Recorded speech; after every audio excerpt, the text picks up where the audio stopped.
Today's Truly Criminal podcast exclusive takes us to New South Wales on the east coast of Australia.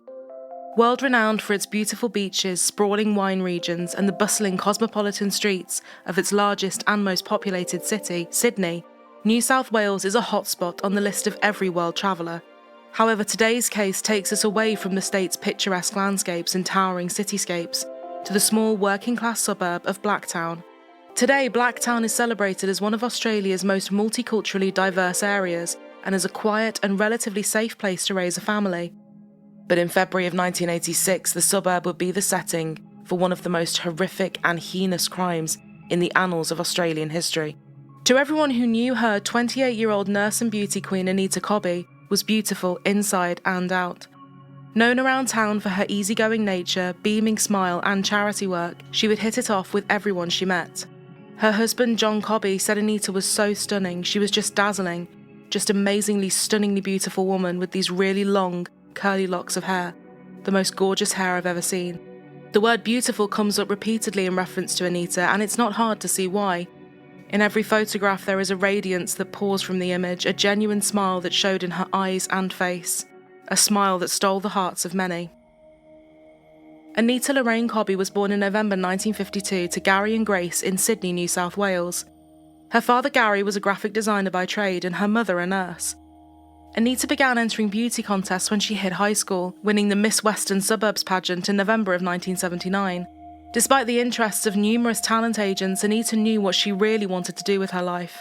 She wanted to help people and make a difference, and therefore gravitated towards nursing. It was a profession that Anita had always respected, and eventually she decided to follow in her mother's footsteps. Her sister Catherine said it was really in her nature, that caring, kind nature, to know that she could help someone. Catherine told the media that the pair were very, very close, always very close, and it was just the two of us. She was my role model all through my life. She'd always wrap her protective arm around me and say, you know, this is my sister, and it was just good to know that I had her there as a protector. The best times we had would be shopping days. She used to love going into the city. She had really expensive taste, was very stylish. It was while Anita was studying for her nursing degree in Sydney that she met fellow nurse John Cobby. The pair struck up a conversation and agreed to go out for dinner that very night. Reminiscing about their first meeting, John said, I thought she was just completely out of my league. She was just amazingly beautiful. We went to the Profit restaurant in Surrey Hills. We had dinner and drank some wine. We just gelled. She was so easy to talk to, and I felt so confident and comfortable with her. The pair fell head over heels and married soon after in a small but elegant ceremony on the 27th of March 1982. They were over the moon when they learned Anita was pregnant. But tragically for the newlyweds, the pregnancy would end in miscarriage. To help take their mind off things, Anita and John decided to take a trip around Europe. Rather than bringing them closer together, the trip widened the emotional distance between the two of them, and after returning from the trip, they made the mutual decision to split. But they did remain close friends and occasional lovers. Anita moved back in with her parents to her childhood home in Blacktown while she pondered her future. After finishing her shift at the hospital, she would ride the train from Sydney to Blacktown and then call her father from the payphone outside the station to come and pick her up. On the 2nd of February 1986, Anita finished up her shift at the hospital at around 3:30 in the afternoon and then went with a couple of co-workers for dinner in the restaurant in the nearby suburb of Surrey Hills. The 26-year-old had been working flat out since 7 in the morning, but as she left the hospital that afternoon, she was happy and giddy with excitement. She and John had recently spent some time together and had both decided to reconcile. The pair were very much in love and had made plans to go house hunting the following day in the hopes of buying a family home. Later, after an evening of good food and good fun, Anita's co-workers dropped her off at Sydney Central Station at around 9 p.m, and Anita caught the train home as usual. And, as usual, she would call her father to pick her up after she arrived at Blacktown train station. But this time, she found the public telephone had been ripped out, and with no cabs around, she made the decision to walk the short distance home in the dark. Speeding around Blacktown in a dirty white sedan they'd stolen only hours earlier, and looking for their next victim, were 5 friends and criminals.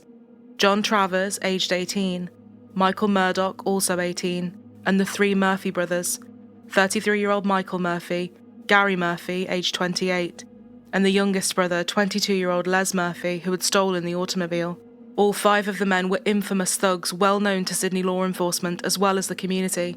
The gang had a long list of previous convictions, ranging from drug use to petty larceny, armed robbery, and rape. 18-year-old alcoholic John Travers, who had a teardrop tattoo underneath his left eye, appeared to be the self-appointed leader of the gang. The eldest child in a family of 10 from a broken home, he was extremely violent and a sexual deviant, with a particular interest in bestiality. He had been the culprit of multiple rapes against young boys and girls and was actually already wanted by police in Western Australia for a brutal knife attack and sexual assault of a young boy. An ex-convict who only gave his first name as Glenn, who spent substantial time with Travers in prison, later told reporters of his experiences with him. Travers is pure evil. There was always something really off about him. I was locked up with him for 10 years on and off in Lithgow in Wellington. He had evil all over him. That's what I remember the most. You could feel it. His eyes were completely dead. I'll never forget that feeling of darkness. I don't feel like he had any remorse whatsoever. I remember how small he was and the hardness of his features. His eyes looked dead. He hated women. Something I noticed, he would walk up and down the yard right at the fence like a lion stalking his prey. He would definitely express his hate towards women out loud. I guess in his mind, he still had some power over them. Michael Murdoch was his submissive sidekick and he idolised him, doing whatever he ordered. In 1986, he was unemployed and fed his drug and alcohol habit by robbing homes in his neighbourhood. Michael had been in and out of juvenile detention centres since a young age. He himself had reportedly been the victim of multiple sexual assaults whilst incarcerated, and had allegedly written letters to some of Australia's top politicians begging them to save him from the constant and sustained sexual abuse at the hands of his fellow inmates. The Murphy brothers were also unemployed and small-time criminals who enjoyed getting high, stealing cars, and joyriding around Sydney. They often laughed and egged Travers on whenever the 18-year-old committed his horrible crimes, which included stealing sheep or chickens from neighbouring farmland, sexually abusing them before killing them. At around 9:50, 16-year-old Stephen Hodson was watching television with his mother in the living room of their Newton Road home when he heard the distressing screams of a woman coming from the outside. That screaming was her fighting not to get dragged into that car. It wasn't help me, it was a scream, he said. Les Murphy had switched off the headlights and swerved the white sedan up onto the curb in front of Anita, and then Travers and Murdoch had jumped out of the vehicle and forced the terrified nurse into the car. Stephen raced outside just in time to see the automobile speed away. He told his mother to call the police and he and a neighbour attempted to follow the vehicle, but unfortunately they lost it in the darkened streets. Inside the vehicle, Anita begged the 5 men to let her go, but had her clothes cut and torn off. She was severely beaten, being struck in the face so many times that her nose and cheekbones were broken. Travers and Murdoch then took turns sexually assaulting the nurse at knife point while the Murphy brothers watched. The gang sped to a gas station where they purchased petrol with cash stolen from Anita's purse, before driving her to a nearby farmland, where they dragged her from the vehicle and threw her through barbed wire fence. They then mercilessly tortured and took turns in sexually abusing her in a nearby cow paddock for over 2 hours, before Travers callously slit her throat. The slash was so deep the authorities said Anita was almost decapitated. The 5 then sped away from the scene, believing they had gotten away with murder. They went back to the dilapidated house that Travers lived in, burned Anita's clothes in the backyard, and then drank beer into the early hours of the next day. Tragically, the farmer who owned the cow paddock heard Anita screaming for over an hour, but believing it was just local teenagers messing around, he didn't go out to investigate until the following Tuesday, when he went to see why his cows were behaving so peculiarly. It was here that he discovered Anita's body. He said, "I didn't for 1 minute imagine that there was somebody being tortured and murdered that close to the house. The first thing I thought of when I looked at the body was she's been tortured. There was nothing there, no clothes, no nothing, not a single thing. Only the body there, and they never left one piece of evidence in the paddock. I just went immediately back to the house and rang the police." By the afternoon of the previous day, Anita's family already had the awful feeling that something was very wrong. Anita always called home and her absence was extremely out of character. Her sister Catherine said Mum had noticed that Anita didn't come home that night, and we didn't have mobile phones back then, so she couldn't call her or check. She didn't know who to ring, but she assumed that she may have stayed over with a nurse, a friend at night, and thought Anita would call her as she normally did. But she didn't call in the morning, and it wasn't until later that day that Mum got a call from the hospital to say that Anita didn't arrive for her nursing shift. We all immediately knew that there was something very wrong. Anita's family reported her missing that very day, and John rushed over to his in-laws' house before driving around the streets for hours. He was driving around Blacktown the following day when he heard the news over the radio that a woman's body had been found in nearby farmland. Detective John Wakefield was one of the first investigators at the scene of Anita's killing, and what he saw in that cow paddock has always haunted him. I remember the crime scene as if it was today. A murder scene tells a story. The last moments and what they did to her will always stay with me. The look on her face, the state of her body. It was such a shock for the man who owned the dairy where she was found. No one could expect to come across a body like that. When the team of detectives arrived who found the cattle around her, they were poking her as if to try and wake her. The absolute and unimaginable horror that Anita had endured in her final hours was more evident in the state of her body. Heavily bruised with long lacerations and gashes all over her, one of her ears had been severed, as had 3 of her fingers as she had tried to defend herself against the knife. Worst of all was the report from the police coroner that stated that Anita had been conscious when her throat was slashed, and it would have taken between 2 and 3 minutes for her to bleed out and lose consciousness. Wanting to spare her family the nightmare of identifying her body, the decision was made by detectives to slip the wedding ring from her finger and use that as a form of identification. Catherine said that looking at the blood on the television really highlighted just how awful her last moments were. As the details of crime began to leak out to the press and media, Australia as a whole was disgusted and angered, even more so when a popular DJ read Anita's autopsy report live on air. Public sentiment put pressure on the authorities to solve her case and solve it quickly. The New South Wales state government immediately offered up to a $50,000 reward for any information leading to the capture of Anita's killer or killers. Those on Anita's case, like Detective John Wakefield and Chief Inspector Gary Raymond, questioned informants and chased down leads. Gary later spoke to the media about his investigative methods at that time. "My main job was to turn the streets over. The streets talk. Part of good detective work is to knock on the doors, go in the pubs, even the brothels, and find out every bit of information you can. A detective's job is to join the dots. People should always report suspicious activity, even if it seems insignificant. It could just be the missing piece of a puzzle." It would only prove to be a matter of days before Travers, Murdoch and the Murphy brothers were brought in for questioning. After numerous tip-offs tied the gang to the stolen car, witnessed at the scene of Anita's abduction by Newton Road resident, 16-year-old Stephen Hodson. Gary Murphy actually wet himself as he was handcuffed and led towards the waiting squad car by police officers. The 5 were charged with offences in relation to the car theft and then questioned heavily over the murder of 26-year-old Anita. Travers, who was also being held in custody over the violent rape of the young boy in Western Australia, immediately raised the detective's suspicions even further when he sneered, "I never slit that slut's throat." Detectives knew they had Anita's killers, but they needed to get one of the men to talk, which was proving hard for the investigators to do. The huge breakthrough they needed came in the case, in the figure of Travers's then girlfriend, dubbed only as Miss X by the authorities and the media. Miss X told the investigators everything she knew about Travers. She knew he was guilty and said that the ringleader of the gang had already admitted as much to her and asked her to get the knife he had used to kill Anita from his home. Detectives made the decision to hide a recording device in her bra and sent her into the jail to try and get a recorded confession out of him. Miss X sat outside the bars of his cell, and when the wardens were gone, she attempted to get him to incriminate himself.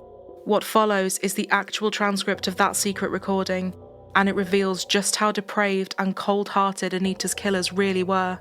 They're gone, it's all right, they're gone. I got your smokes. Did you get the blade? I couldn't see it wasn't on the bench. It was my best knife. Was it?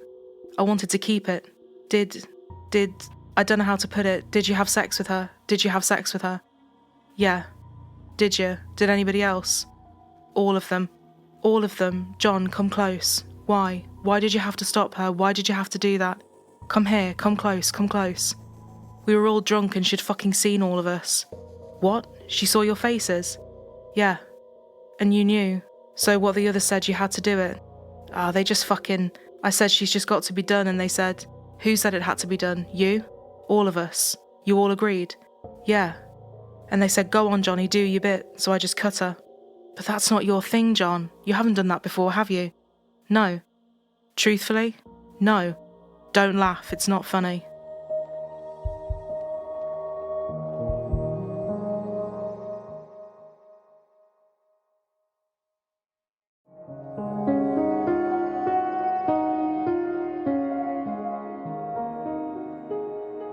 Now the detectives needed to get the other men to talk.